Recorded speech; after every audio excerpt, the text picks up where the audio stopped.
Sen tanlagan yo'l bizga to'g'ri kelmaydi. Ikkita yo'ling bor. Bittasini tanla.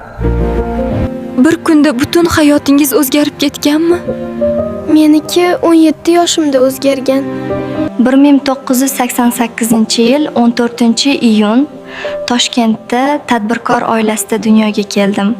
Bolaligimda uyimizdagi onamning shirin ovqatlarining hidlari, dadamning kalkulyator ovozi hech ham esimdan chiqmaydi. Yoqdimi? Shuni olamizmi, qizim? Ha, shuni olaylik, dadajon. Men birinchi farzand edim. Dadam o'g'ildek ko'rardilar.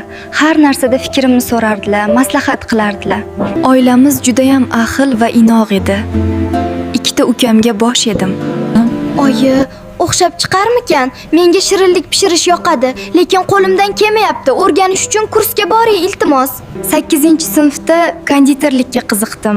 Uyda sinab ko'rardim, o'xshamas edi. Onam kurslarga yuborardilar. Shirinliklarim yoki ovqatlarim o'xshamasa ham dadajonim maqtab yurdilar.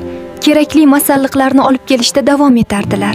Men buni o'rganish har bir qiz uchun muhim, hayotida asqotadi deb hisoblardim. Men o'qishni yaxshi ko'rganman, hech qachon konditor bo'laman deb o'ylamaganman. Senda liderlik qobiliyati bor. Sen yaxshi joylarda o'qib, katta lavozimlarda ishlasang bo'ladi. Men universitetga kirishga tayyorlanardim.